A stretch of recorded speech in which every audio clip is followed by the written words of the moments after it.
ভালোবাসা। এই যে হৃদয় মাঝে শুদ্ধ প্রেম দিয়ে হরিনাম করেছে, সেই নামের রজ্জ দিয়ে তাকে বেঁধে ফেলেছে।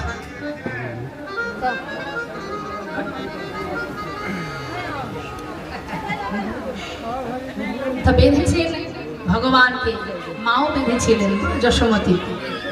দেখুন মা যশোমতীর বাধাটা অন্যরকম।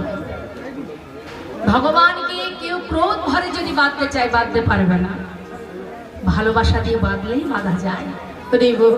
আজকের এই যে দামোদর মাস চলছে, দামোদর মাসে ভগবানের যে লীলা করেছিলেন, দামোদর লীলা, দেখুন এই দাম মানে কি দড়ি, আর উদর মানে পেট।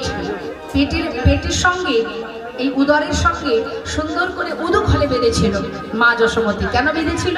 প্রতিদিন ওই পাড়াপড়শিরা এসে নালিশ জানাতো, তোমার ছেলে আমার বাছুরটাকে ছেড়ে দিয়ে গাভীর দুধ পিয়ায়ে দিয়েছে, তোমার ছেলে দধির ভাণ্ড ভেঙে দিয়েছে। এই দিনের পর দিন নালিশ শুনতে শুনতে মা প্রচন্ড রেগে